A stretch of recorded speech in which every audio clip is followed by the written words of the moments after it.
Man, that sunset is gorgeous. Grill, patio, sunset. Hard to get better than that. Unless you're browsing Carvana's inventory while you soak it all in. Oh, burger time. So sit back, get comfortable. Carvana's got thousands of cars under $20,000 just waiting for you. I could stay here forever. Carvana, where car buying meets comfort meets convenience. Download the app or visit Carvana.com today. That's not just the sound of that first sip of Morning Joe. It's the sound of someone shopping for a car on Carvana from the comfort of home. That's a good blend. It's time to take it easy, like answering some easy questions to get pre-qualified for a car in minutes. Talk about starting the morning right. Just like customizing your terms so your car fits your budget. Visit Carvana.com or download the app to experience car shopping the way it should be. Convenient, comfortable.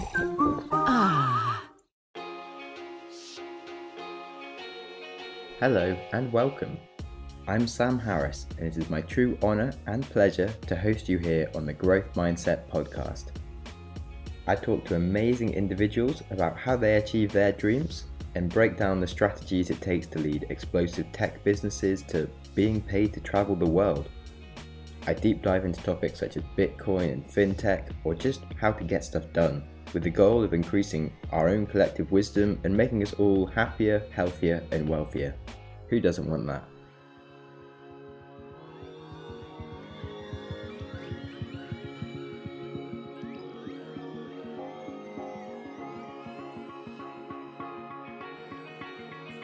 Today, we have an old guest on the podcast, backed by popular demand. And by that, I mean that I just really loved my first podcast with him so much, and it's probably one of my favourite podcasts so far to really listen to. So I demanded a second. We have a specific topic of discussion, which is the worldwide and mostly hidden phenomenon that are rainbow gatherings. So these gatherings are a month long, and they follow the full moon cycle from new moon to new moon. And they happen, as I said, all over the world. It's basically a camp that is set up in beautiful rural areas, usually a forest, where participants live and camp in the wild without technology, taking a few steps back to basics. The attendees gather into a collection of people known as the family, and anyone is allowed to join the family free of charge for as long as they want. So breakfast and dinner is provided, which is the main social event of the day, where you all come together to eat and be happy. Announcements such as workshops that can be attended, or fun things to do like games and hiking, or matters of importance like logistics, etc., they all get made at the meal times. So, as I said, there is no technology allowed, so you can't use your phone or laptop or Google or watch TV or even listen to the radio. You're allowed to use a Kindle for books, and anything in your own tent is completely legit. So if you do have music or iPad or laptop you want to use, you can do that by yourself, but you might struggle to find a charger. So the gatherings attract a really wide variety of people, from musicians and comedians to artists and magicians and all kinds of crazy stuff. And all these people, they put on workshops and skill sharing sessions, so there's lots to learn.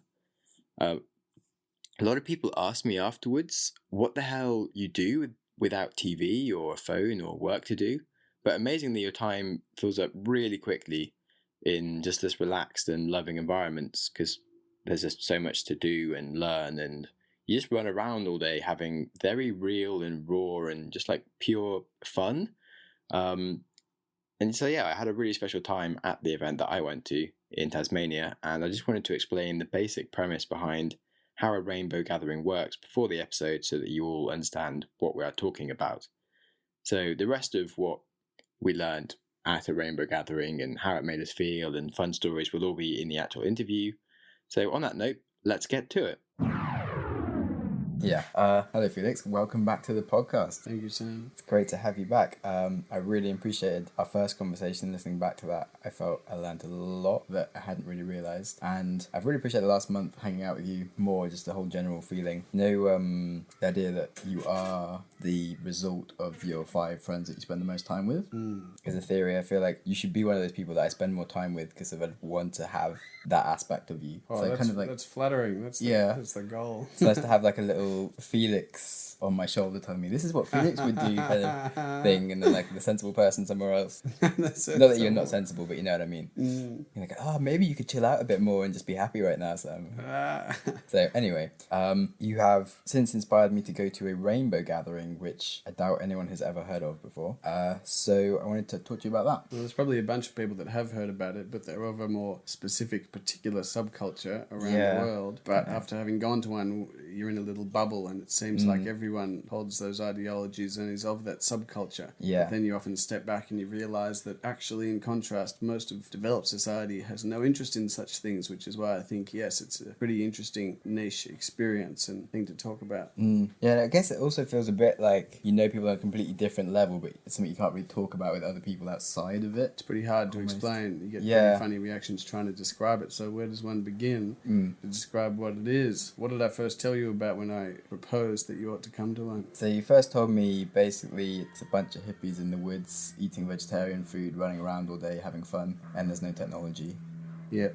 And I was like, okay, that sounds cool. A little bit worried as to what I'd do all day and if I get frustrated. Yeah. But it's probably a pretty opposite environment from a lot of what you've espoused and talked about in a lot of your podcasts with a bunch of being effective and making a bunch of changes through technology. It's quite the other end of the spectrum of potential changes and experiences of different lifestyles. Definitely. My first description I had of it from a girl I knew was that we go to the forest and we have a lot of ceremony according to the moon, and I thought that sounded pretty gay, and so I was definitely not going to go to one. Then a number of years ago I ended up going to one in the middle of Borneo because I had a number of friends I liked, and I thought I can at least hang out with them if everyone else is too weird and out there. Yeah. So we trekked across Indonesia and made it to the middle of Borneo where the traditional Dayak people live. And then we lived in the forest with a couple hundred people from all around the world and cooked and ate communally, and with everyone volunteering to put money in a hat, do cooking, do shopping in the local village. And we also did a bunch of gathering of jackfruits and coconuts and other things available in the forest. And otherwise, the only other responsibility is to dig a hole for everyone to shit in. And then the rest of the time is free for whatever you please in the forest, which when you bring that up to a lot of people, their reaction a number of times to me has been instantly, but what will you do? There is no internet. Yeah. Which for a lot of people, the time ends up consisting of adventuring in nature, singing, a lot of music, really talented musicians, exercise, reading, yoga, whatever other eccentric thing, which there's a lot of. And then, the cooking and eating together and enjoying the simple life.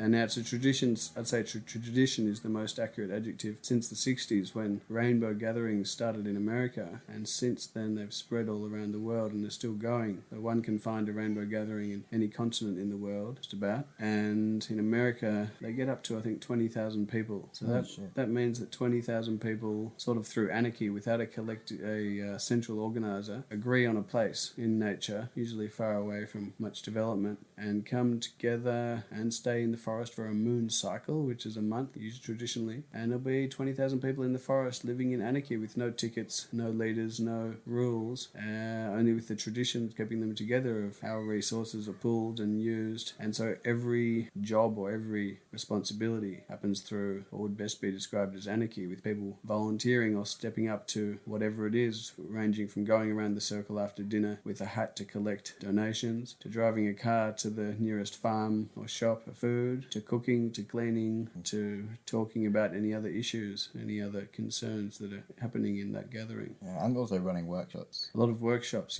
so there'll be the breakfast and dinner circle usually. People volunteer to cook, everyone sings together and then eats together, and then people will announce anything they want, which often includes skills sharing and workshops of all natures. Yeah, I was really surprised by the amount of different skills you can learn just from a bunch of other people. Having lived on the internet for the last 10 years, you should have... That's a big contrast. That's how you get your skills. Which I think was highlighted by your business partner, Andreas, when I talked to him, and he really enjoyed it. But he said he wouldn't mind having some other things he could learn or other activities he could still do which required the internet. And I asked him, well, what are they? And he said, well, I'd like to research things. If it was... One of the things he mentioned was how to make a pizza oven out of clay. Or, how would we, for me, it would be learning music. But then if you think pragmatically about a lot of these things, well, there's a bunch of hippies in the forest. They know very well how to make pizza ovens out of clay. Or, they were master musicians, and I was getting one-on-one master musician tutoring, which is much better than doing it on YouTube. But it depends what you want to do. But for a lot of the basic things, whether you want a yoga teacher or a music teacher, or learn acro yoga or any number of things, it's a very good environment to do so. Yeah, and it was surprising that it wasn't just complete hippies as you'd think. Hippies are a pretty broad term, I think. Yeah, as in like Helen was thinking of coming and she was like, oh, I'm just worried it's going to be hippies talking about like I was worried boiling the first lentils time. and stuff. As I mentioned, I was worried they were doing ceremonies according to the moon, but you do get a bit of everyone. And yes, there is a leaning towards left-wing political ideologies and saving the trees and smoking marijuana. Yeah. But you get a bit of everyone, and But there are some like highly educated people there that actually are willing to share. absolutely nothing their of knowledge on stuff. the personality genre of hippie. You're getting a certain type of them. The ones that are not too adventurous, not too social, and just want to sit around at home smoking bongs or whatever, they don't make it out of their house and go to the middle of the forest on the other side of the country. Yeah. You have to be more social, and you have to be more willing to have less physical comforts, i.e. living in a tent and not consuming your own ice cream out of the freezer. And so, yeah, it's a bit of a separator that only some people end up coming. But I think there were quite a few, there's a lot of completely new people there that wouldn't really identify themselves as hippies, Absolutely. but were open to the experience of living in a tent and seeing what the hell would happen without the internet and having the full day. I think the great thing, it just transforms so much if everyone already doesn't have their mobile phone. I mean, most people can't actually imagine how social dynamics change if you've got a few hundred people hanging out for a month with minimum responsibilities or hassles without digital distracting communication or work of normal nature. And to what degree, the question comes up, to what degree can they enjoy the simplest things together, from singing to dancing together to cooking together, learning skills. Yeah, it's kind of strange to explain, but you just spend the whole day feeling very content. Very and content. Everyone you meet has time for you and looks you in the eye. That's it. It's so different. Will give you a hug. And so different. And I love the effortlessness in which you organise yeah, any given activity. In the city we'll plan Saturday night, we're going to go out to somewhere with nice music, and we might have a jam and have a dance or whatever activity you might want to do, but it happens so organically in Rainbow. Yeah, you're just running around with your car.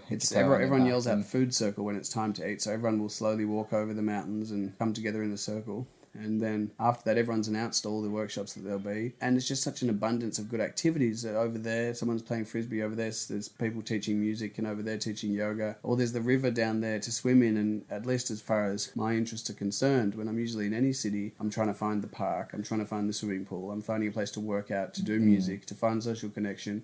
And all those things are just on tap within a few hundred meters non-stop. And it just seems very logical that I've got everything I want there. And I also, at the same time, learnt to be more comfortable with less personal physical comforts. And the food's healthy and diverse. And so I really feel like I'm not missing much in the city when I'm there. Yeah, it's amazing. I guess one thing I really felt that I wasn't expecting was I felt very much like a child, but almost better, because you don't really have any worries as such when you're there, and you can kind of just do what you like with your day, and stuff gets sorted out, like food and things. So you don't really have to worry about if you've sorted something or like planned anything with anyone. There's no need to plan or keep track of time. Perception of time becomes totally different. No one knows what day of the week it is or how long you've been there, and because you're just not constantly making references to what you have to do at 5 p.m. or by tomorrow or anything. Yeah. All we know is food circle will happen. We're going to eat twice a day, and in the meantime get totally engrossed and meditative in and you whatever activity. Get lost in playing your game. Whatever activity learning. you're doing. Yeah, it's amazing. And it transforms your psychology so much, having that different perception of time. And you can become so much more engrossed in any given thing you want to do without having this reserve in the back of your mind about how long have I done this, what else do I need to do? Definitely. And then the other benefit I think that made it better than being a child was that no one really has any of the social pressury elements. There's no like bullying or like snide remarks or trying to make themselves look cool. Everyone's just there and being happy that everyone else is there. And it's very minimal like that. No I wouldn't judgments. Say there's none. There's still egos. Yeah, there is. Egos exist in various subtle ways, but it's a lot more mature. Very much done away with judgmentalism social economic status, because there's every sort of freak and degenerate as well of normal society, and in every way people are practicing to be comfortable with nudity or whether you're singing or dancing or whatever it is, it just becomes so normal that no one gives a stuff. Yeah. Whether a man's wearing a dress or whether you're naked, or it just becomes so normal. So all that melts down, any judgment, and along with all the pooling of economic resources there, which is simple, just food, there's then no separation. There's no worth in judging people by their clothes or by the way they act or talk. And I've also noticed how in that different environment, my judgments often weren't very accurate. Just because you're thrown together with 100 people from around the world in the middle of the forest. Normally in mainstream society, you could judge someone's physical appearance or some act they do or something, and you just choose, I'm not hanging out with them. I'm not hanging out with an effing dreadlock person smoking marijuana who has a kid with bare feet, You just ignore them. But you're in this close contact, so you end up hopefully finding the best in each person. And I'd end up being surprised when you try and keyhole someone and you say they're complete degenerate or whatever it is, but everyone's got their strengths. And it's, whether it was the old dreadlock, dirty looking guy who beat me at chess, or the other guy who, the dirty bong smoking parents who were amazing musicians, it's actually not logical to conclude that some people are just bad at everything. We're really diverse, and that environment forced me to go beyond my judgments and hopefully see the good sides or the great capacities in all sorts of different people. Yeah. How else would you say Rainbow changed you? Well, the relevant question that comes up, a lot of people talk about, does this really transform the world? Does it really save nature? Or, are we just escaping? Another relevant question we'll come back to, are we just escaping mainstream society? And I think for a lot of people, even though you do go back to the city, and for most people they don't form a permanent community, live that lifestyle, it can bring a lot of people back to appreciating the simple and important things in their life, such as human connection and nature and music and exercise, and hopefully do away with more of the less fulfilling distractions. So that was relevant to me, and I became more comfortable with less individual physical comforts, including the need for personal autonomous consumerism. I'm more happy to just eat whatever the other 100 people are eating.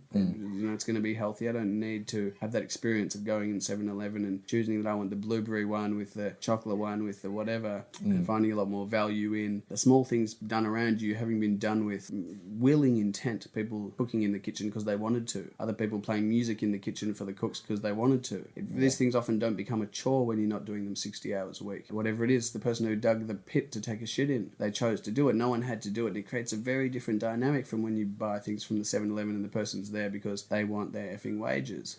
And so I came to appreciate that a lot more. Or even with music, when someone's not being paid to perform, there's the most amazing musicians in the world there, and that's their environment. Stuff. They want to play for you, and it feels so different. Yeah, it's a crazy amount of talent, and it brings out in you as well. This sort of, it inspires you, like, oh shit, anyone can do this. Anyone can do. Spend a few hours a day working on this. Yes, which again, do you want to appreciate those simple things, or do we want to work towards other more complex, autonomous, big system things? Do you have any difficulties with coming back to reality afterwards? Used to be more so, as with travelling or any new experience very generally, but now I've been to 6 of these 1-month retreats in the forest, and now it becomes very comfortable. I've got used to getting straight back on your smartphone and getting the train across the city and taking back on your responsibilities and your time frame. So it's pretty smooth now, but you certainly notice the different interactions just going back into town and go to the supermarket or any other business, and just the people are overwhelmed by so much overstimulation, and people all around them, they don't have that mental space to, as in Rainbow, just meet someone and you could sit down for 1 hour on the ground and talk about something important.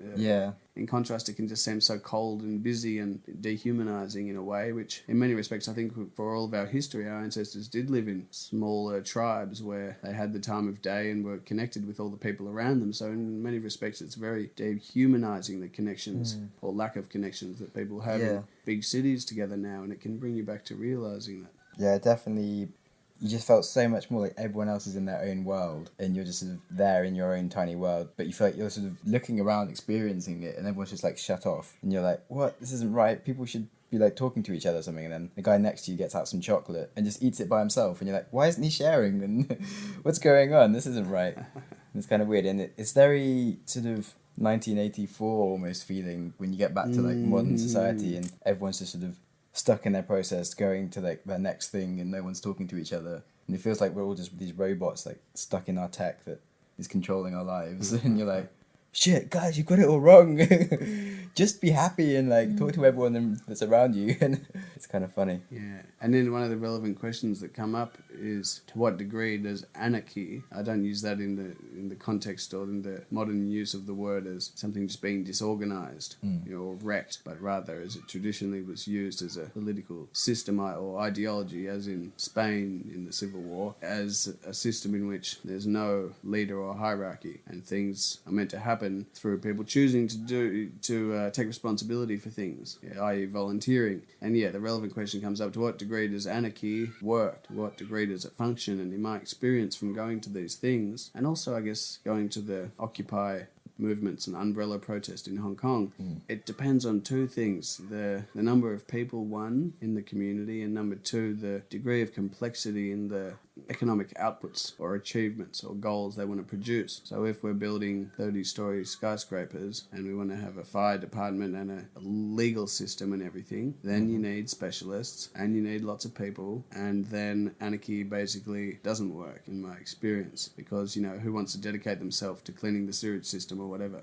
and just volunteer to be a specialist of that, and who's going to reward them? Whereas when the outputs are limited to such simple, relatively enjoyable things as digging a hole and cooking food together and playing music for the chefs, and we've only got 150 people, there's the different social dynamic that everyone knows each other. So everyone's more aware of if someone's doing nothing, and everyone feels more value in putting in. It's not someone working in a factory across the world to send something to you on eBay. I mean, he doesn't give a crap. Whereas someone that's digging a hole or cooking dinner for people that they know intimately feel a lot more value, and that's totally natural. And then every time they see the food they cooked is appreciated by all the people around them who are happy and grateful. And if you're washing the dishes after, it's for those people all around you, and you keep seeing them, and the same people you share knowledge with about yoga or whatever it is, and dance together and sing together. And these are all fundamental bonding things that if you're also working with and towards the interests of those people that you share those other experiences with, it gains a lot more meaning. Definitely. Cool.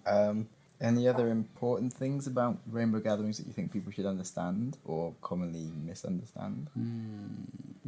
Say it's just a very different experience, and I'd encourage anyone to give it a go. They're easy to find on the internet, and you can always go in for one day, and if one doesn't enjoy it, you can leave. But as with a lot of people, you being exception, and Andreas, it can be quite confronting and challenging, because I think a lot of the ideologies and presumptions you have to make to fit into a modern big city society are very challenged by being in there. And so I found myself thinking in really negative, critical ways when I first went in. And so for a lot of people, if it's challenging, I'd also recommend giving it a go for a while. And there's no need to be critical of simple ceremony. I mean, even for me, for everyone to sing together before eating, I never got into that, so I didn't enjoy it. But, our ancestors did do it together forever as a common thread for bringing people together and getting high and spiritual practice forever. And it's not that outlandish or, out there really for humans to sing together. Monkeys, I mean, everyone did it together. Or to really dance around a fire to drums. So I think a lot of people would find that if they gave it a go for a bit longer and were a bit open-minded, probably reconnect with a lot of these pretty universally objective historical practices and enjoy them. And certainly if you're listening to the Growth Mindset podcast because you want to explore your outlook on things, then it's a great way to see alternative ways of living and a different way of just perceiving life around you. Particularly for traveling, it's just another example that if anyone was to tell you, we couldn't afford to go to Japan for 2 months, what on earth did you do there? How did you get by? Well, it's a great, when you start in a new continent or new country, just go straight there and straight to the rainbow. I didn't have much money when I went to Japan for 3 months to learn Japanese. I went for 2 months to Rainbow and stayed on one mountain and put a couple of dollars a day into the hat and lived amongst almost all Japanese people, having this amazing experience speaking Japanese all day. And by the end, you got a bunch of mates. And in the end, furthermore, having your cake and eating it too. I went to Tokyo and I wanted to be there for about 1 day. Yeah. And in the end, I'm not just escaping, the costs of Tokyo or something. There's nowhere I'd prefer to be than intimately connected with people in nature, doing the things I love. Definitely. I didn't want to be in Tokyo in contrast. It's like, it costs nothing for living simple and it's everything I ever wanted. Much less stress. But, for anyone to get away, if you say you can't travel and have different experiences due to financial restrictions, go to a rainbow. 1 month, costs $0. Yeah, and you don't get judged if you don't put money in. Not at all. That's the beauty of it. Definitely. Okay, cool. So linked to that is the concept of polyamory that came up at Rainbow and more increasingly in your life, you've said, in our personal conversations. So I wanted to explore that a bit.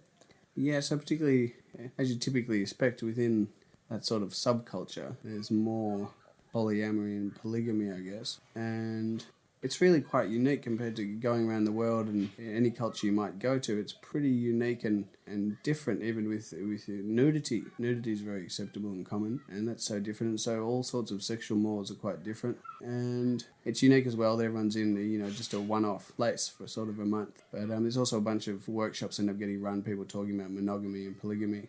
And I guess there's all the common threads that you might hear about, the concerns and issues with people talking about such things. And I think one important aspect depends very much what environment you're in. Yeah. In terms of how much you could embrace either sort of approach to sexuality. And, if you're in some very judgmental, conservative middle of Pakistan, then I think it affects people's emotions a lot. As with homosexuality or anything, you go back through time, and apparently ancient Greece or ancient Rome, everyone was homosexual, and we're very much influenced by the culture around us. And so it's relatively more normal and acceptable. I feel as well even with sort of less sexist, it's so ultra-liberal in Rainbow that there's also less judgment or looking down on women who are more promiscuous or expressive, as with homosexuals or any other preference. Definitely. So people can get a fresh perspective and I think be accepted more to explore whatever they want. Yeah, it's a pretty nice concept of not judging, to let people just try out different ways of defining themselves. Yeah, and it also is relevant to the rather romantic anthropological philosophies or historical leanings towards espousing or promoting that a lot of hunter-gatherer tribes were polygamous, which I've read all sorts of history and anthropology books claiming different things, and it becomes very rhetorical, especially relevant to capitalist versus communist systems and potential criticisms of patriarchal societies. So I'm not going to offer some conclusion as to whether hunter-gatherers were polygamous or not, or how much they did have marriages. But, the idea would go that once people are sharing all resources and we didn't have fixed assets that people could hoard and we hunted and gathered together and shared food, then it would maybe radically transform sexual mores, because you don't have your own kid that you have to know is yours that has to inherit the farm. Definitely. Rather, when a kid gets produced in a potentially polyamorous hunter-gatherer society of a small number of people, the child is everyone's, and people potentially didn't know who their fathers were, which is really interesting. Anyway, relevant to Rainbow. Yeah, there was. If people are sharing resources and don't have their own private space, I think there's less concern about, the sharing of financial assets with partners, along with less judgments and concern with social economic status. Yeah, it was also really nice for families that were there. Like, the parents would quite happily go to a workshop or do something and just leave their kids to play with other people, and there was a lot of sharing of and so there's so many that. people all around that would love a short play with kids. I didn't want to babysit them 50 hours a week, but I loved having little plays with kids, and it's a friendly environment, and there's always food. So even in one Rainbow in Japan, I remember a mother left to Finland for 3 weeks and left her 6-year-old kid running around with all the other kids, with the family, with food provided. And that was sort of an extreme, but it's great for parents, and it's great sorts of... I mean, also because the kid has no internet, so you're never going to know what he's up to or to talk to there's him. not much junk food. He's got food. But it's interesting with parenting, there's all sorts of liberal, new, open-minded arrangements. One such example was a couple I'm friends with who had met when they were working in a refugee camp in Burma for 3 years, and the mother had asked the other guy if she would be a sperm donor, but not necessarily play any role as a father. Yeah. And he agreed, and then many years later, he wanted to see his kid, and so there they were in Rainbow, and and then another couple I saw had the 3-month-old baby there this year, and I'd met them the previous year, when it would make sense that they'd conceived at that time. And it was interesting to think that Rainbow is sort of one of the most freedom and exploring things I'd like to maintain in my life, and they just made it look so easy. 1 year later, there they are with the 3-month-old playing music performances with the baby around their neck, and it just looked that easy. Wow. So do you think Rainbow made you want to have kids anymore? Not overall any more or less, but it's just one good environment where you've got all the kids hanging out together, and it is a great space for parents and kids. And a space and culture that can foster more liberal, open-minded thinking about arrangements of parenting. And again, I think we're so much influenced by the people and culture around us. And if you have friends that are accepting and taking on such new age practices as well, it all of a sudden becomes so much more possible and emotionally practical. Cool. Yeah, what would be your views on having kids otherwise? It could be good. It could be good to be free as well and not complicate things. But I think the really important thing overall is I end up talking to a bunch of people who didn't have kids and are really negative about it and missed out, and other ones who go, well, they were shits and it was boring and who gives a stuff either way. Yeah. I think the important thing in the end is whichever boat you end up in to just make the most of it and don't be regretful. Yeah, definitely. Be positive either way. They're both great. Yeah, I think that's really important, just attitude to life in general. And then you see the other That's old always good, people yeah. that didn't have kids that are perfectly happy and it's all good. And so it's up to you if you want to be seeing the grass is greener. And Confusing one. Back to polyamory. You said you first met a couple in Indonesia, I think, and they were polyamorous. You were staying with them. yeah, that was worth referencing. Yeah. Yeah, I'd been travelling with one girl and she'd met this other couple living in Bali, and they were quite intent on swinging, which didn't end up happening. But we went and stayed with them, and they were regularly nudists, and they'd talk about all sorts of group sexual encounters over the dinner table with us, very casually. They'd been married for 15 years, had 2 kids there, and had businesses all over the world, and they were quite happily in love. Wow. And it was quite confronting. I hadn't encountered too much of that attitude before, and later when I had a beer alone with the dad, I said, well, don't you ever get jealous or possessive? And he said, he's human, he gets a little bit, but if you really loved someone, you would enjoy for them to enjoy whatever they enjoy, even if that included for him his wife being with 7 men at once. And B, if you knew you had a deeper connection and relationship with someone, then you wouldn't be insecure about them just having sex with someone else, which I think would very much explain why some people that have a shallow relationship can be very insecure if their partner was to sleep with someone else, because then they can be easily 100% replaced if the relationship... Anyway, it sort of made a lot of sense, and it was pretty interesting just to see some people, doesn't work for everyone, that can potentially, seem pretty happy and fulfilled and not too insecure or anything. So it got me thinking. So that got you into trying polyamory then? I was travelling a lot at the time and sort of already into being honest with any partners about, if I was going travelling and not, committing necessarily. But I guess just slowly through, Rainbow in these environments, could be thinking about things, and again, reading history and anthropology books, which again, I'm saying I haven't got any solid conclusion about the objective way human nature is meant to be, but books like Sex at Dawn, while rhetorical and not very well written, I think have some really good, compelling points about human nature and how much it's repressed.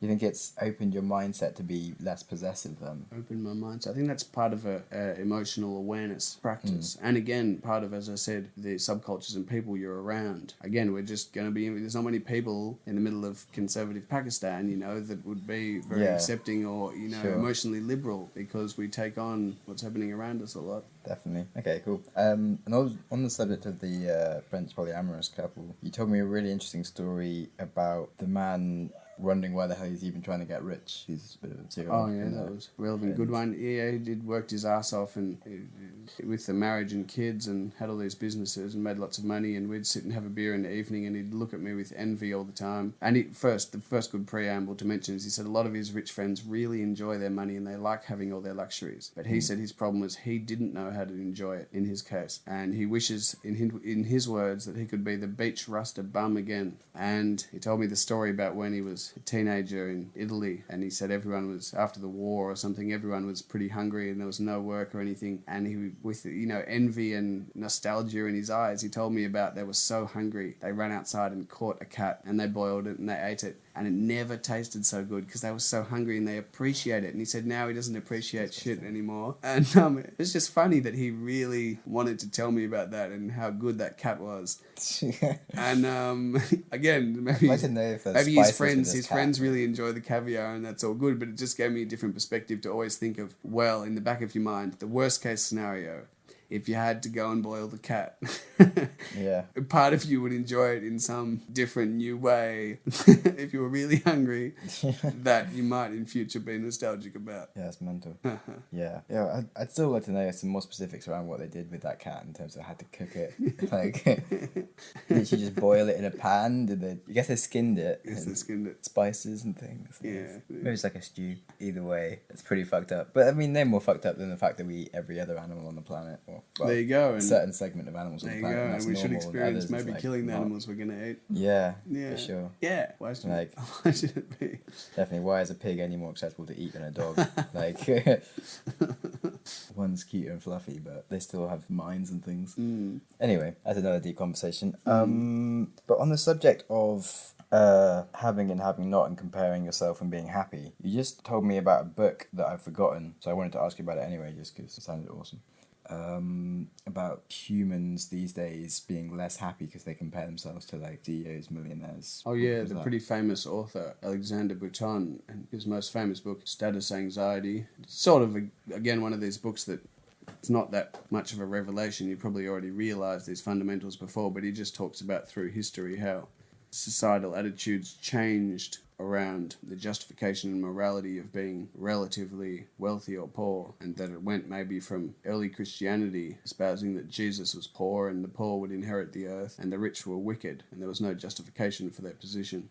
And then maybe transforming after Napoleon to more of a supposed meritocracy where people were justified in their positions. And he says that in turn, through the justification and the at least illusion of a complete meritocracy, as is maybe more the case in America, there's also an implied degradation for the poor people because it's probably your own fault. And in reality, we can't all be the CEO. And even though social media and Anthony Robbins and everyone's telling you have the right to be Superman, you know, it's all relative, and we can't all relatively be Superman to everyone else. And in comparison, maybe the pauper in Europe was more satisfied in one respect, he says, because all his peers were 90% all in the same position. He wasn't constantly striving and dreaming, even though, you know, his life was malnutritioned and horrible in many respects.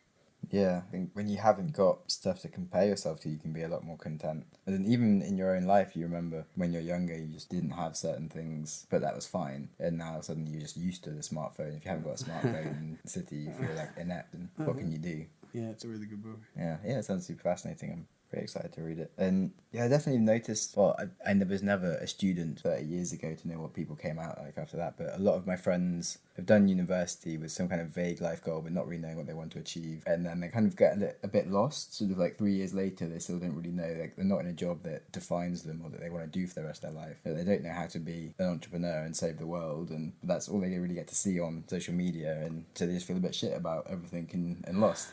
And kind of a confusing place to find yourself. Yeah, it's pretty common. But it seems like so many people have that now these days. And just, you know, Yeah, maybe 50 part years of ago the it wasn't such a pain, problem. part of the disappointment is that, yeah, it's sold to you so much to be something else. Again, Yeah. the average pauper just wasn't dreaming. Mm. There's even that discrepancy in statistics you read about, I read in The Economist, how many people in the US expect that within the next 10 years they're going to be, you know, super rich and doing what they love. And it's a really high proportion relative to how many are actually going to get there. Yeah. And I think that part of that belief is what keeps such systems that espouse to be meritocracies going when, in many respects, they're not. Yeah, definitely. Yeah, I was, before Christmas I was staying with some friends, and the daughter, she's like 13, 14. She's like, oh yeah, I'm going to be a billionaire. I'm like, okay, how are you going to do that? Don't know, I'm just going to be a billionaire, like... Setting up for a lot of disappointment. Yeah, it just looks at me like I'm stupid because I'm nearly 30 and I'm not a billionaire yet. And I'm like, I'm doing pretty well for myself, actually, you know. You could probably learn a thing, or maybe two, from me. I don't think there were many 13-year-olds a few generations ago with these expectations. Yeah, it's funny. It's like, what do you like doing? Oh, I don't really like doing much. Okay, good. How are you going to sell that? Or you don't like work. Like, there's got to be a step in between doing nothing and ultimate having everything. It's funny. But yeah, anyway, on that note, yeah, probably a good time to start wrapping up. Anything you want to challenge me on or ask or bring up? Maybe relevant to mention if people know you, how you seemingly so easily and contently adjusted into that radically different environment in Rainbow. I was concerned. I had challenges the first time I was coming in. I was wondering if you and Andreas would be at ease in there and able to enjoy it. And what challenges were there? Surely there was something that was a bit Definitely uncomfortable or different or critical. I guess I do like being specific about my food, and it was a bit of a challenge. On the first few days, there wasn't so much food around as well, and it was a bit like, oh shit, I haven't got enough, and trying to go back for seconds and not being allowed it, and being like, shit, this is not fair. And depends on where you sit, maybe you get seconds, maybe you don't, and it was like, this is annoying. But otherwise, I didn't find it too difficult. Like you said, you didn't like the singing before eating and stuff. Well, I was in an African choir for a bit, where we'd meet at like 7 o'clock and sing for 2 or 3 hours, and then we'd eat. So it's kind of a tradition that I literally already had in that sense. And I did kind of like doing yoga, and I was ready for a bit of a break in terms of having more time to myself to practice some things. And I guess, like you said, at one point, Rainbow's kind of like a holiday for people already on holiday or traveling. And it was very nice when you've been going around the world and trying to plan where you're going next and trying to plan meeting people and organize stuff, to suddenly be in an environment where you don't have to do anything like that. You have your tent. When you feel like being in your tent, you're in your tent. Otherwise, you just out and there's people, and at dinner time there's dinner. If you want to go to a workshop, you go to a workshop. If you want to go in the river, you go in the river. If you want to play guitar, you play guitar by yourself. If you want to play it with other people, there's someone playing guitar, so you go join them. And it was quite nice to just not think about moving or packing my bag or unpacking my bag or any of that stuff. It's very relevant to mention in the context of people's evolution of what they're seeking for when they're traveling. The transition from every individual things, from excitement to boredom, and re-questioning what you want and what you're looking for going around the world. For me, Rainbow was a bit of a milestone in that evolution, where a couple of years ago I was traveling around Europe, having some interesting cultural experiences and keeping up a few sustained activities and challenges, but I got largely inevitably bored of going in and out of big cities and going 100%. To a hostel, and every time again I'm looking for a park on Google Maps, hopefully do some exercise and meet some people and maybe play music and read in a park. And then I got to Rainbow in Europe after being in music festivals and cities and hostels and staying with friends, and it just all of a sudden made so much more sense. Inevitably traveling, the rush of taking a picture with the big building or whatever will wear off, and you want some more fundamental things that probably involve some human connection and nature and freedom and space and meaning, and that totally provided it. Like, I was totally over going to the couple of psytrance music festivals, drug taking, because that gets shallow as well and you can't connect to people on deeper levels, and I was tired of running around and getting buses, and absolutely what I wanted was to stay in one place for 1 month and connect with people and develop music and reading and yoga and enjoying nature. And so it's a perfect gap in between traveling to not run around. And what I realized, and it brought me in some beautiful full circle, there was people in these Portugal and Japanese rainbows on the other side of the world talking about how good the Tasmanian rainbow is. And then you realize as well, I know the things I want, the tangible things of nature and people and connection and blah blah blah. Well, I could be having it in Tasmania. There's all international people, the same people in these different ones around the world. Is it necessary to fly across the world and have this fantastical idea of it being exotic when it's the same thing amongst maybe some different flora and fauna in Tasmania? Well, not really. And longer term in going to these things, I wanted to have the same people to see again in each rainbow and see afterwards. And that was so much more accessible right next to my home city. And I love doing it. There's no need to cross the world. Definitely. It's right there, people and nature and simple activities. Cool. Thanks, man. All right, well, I think that's Rainbow covered. Yay. And hopefully I'll see you at another Rainbow at some point. We will indeed. So that's the interview with Felix over. Like I said, it was really great to catch up with him again and have him on the podcast. He is one of my favourite people, and I just learned so much from him last year. If you want to go to the original episode with him about his life and travels and business, like I said, it's one of my favourites, so do go back into the archive and listen to episode 14 with him if you enjoyed this episode. Listening back to this interview really reminded me how lucky I've been to travel the world over the last year, which sounds a bit silly because obviously it's a massive opportunity and lots of fun to do, but I guess I've been feeling a bit down that a whole year of travel has prevented me from developing my business ideas or coding skills further. And it's just been great to remind myself how much fun I had and how many other things I learned along the way. And to be fair, I did get a whole podcast up and running during that year, so I really haven't gone backwards at all. On that note, I would love to add just how grateful I am to all of you listeners. It really means a lot to me that you take time and listen to my podcast, and I hope you enjoy it. If you ever have any ideas for the show or you want to chat, I genuinely love talking to you guys, and it really makes my day if I ever get a message from you. So please do reach out. Anyway, I'm feeling a bit sentimental, so Let's just move on to the top tips. Number 1, appreciate things. So the story of the rich, successful guy who just wants to go back to being a poor man on the street, I just found really insightful because he'd never tasted something quite as good as this skinny cat, which sounds quite disgusting, but because he was so hungry for it and so appreciative of it in the moment, he said it's one of the best experiences of his life. But if you could just culture a better appreciation of everything around you, then that really is the key to being happier in life, and you don't have to go and live on the street and eat cats to be happy. So yeah, just be appreciative.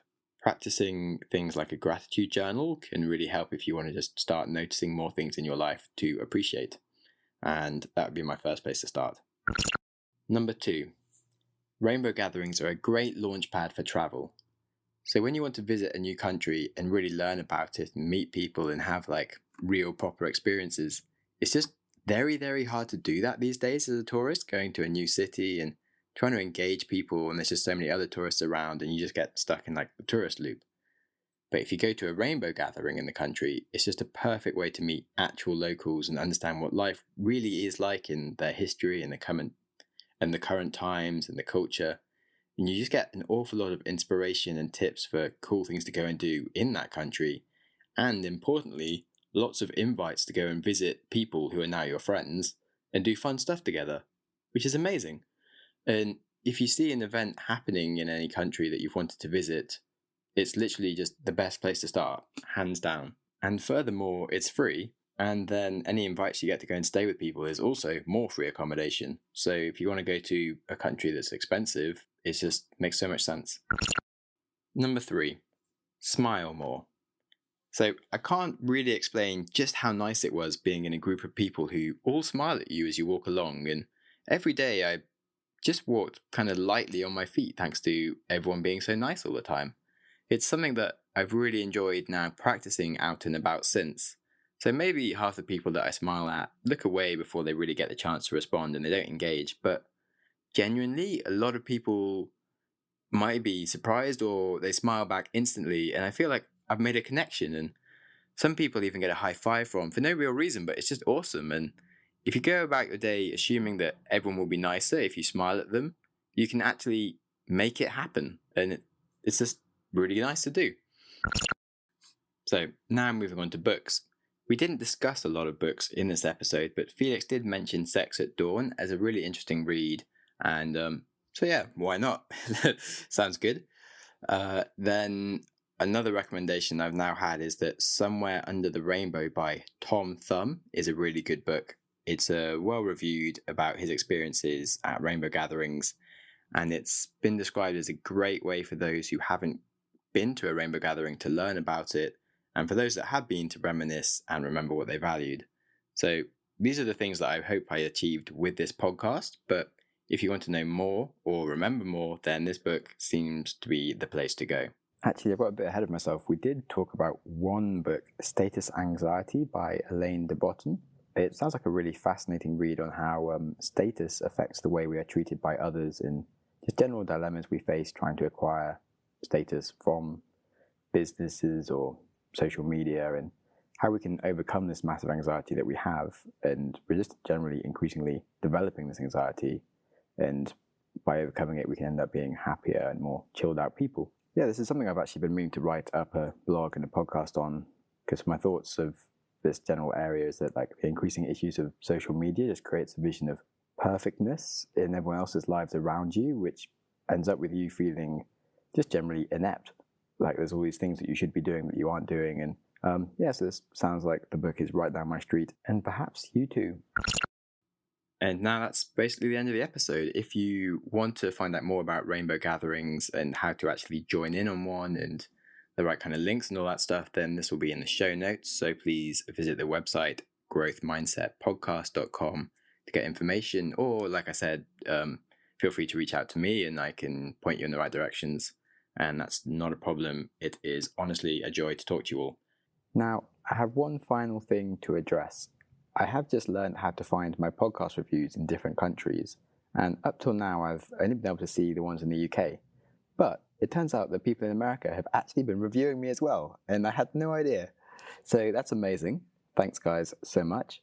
But a few weeks ago, I released a series of episodes that had the sound completely screwed up, like super mega awful weird. There's like whirring and crazy crap going on. And instead of anyone sending me a tweet, because I actually received a few bad reviews about the sound, which is completely fair play because it was terrible, and I have now fixed it.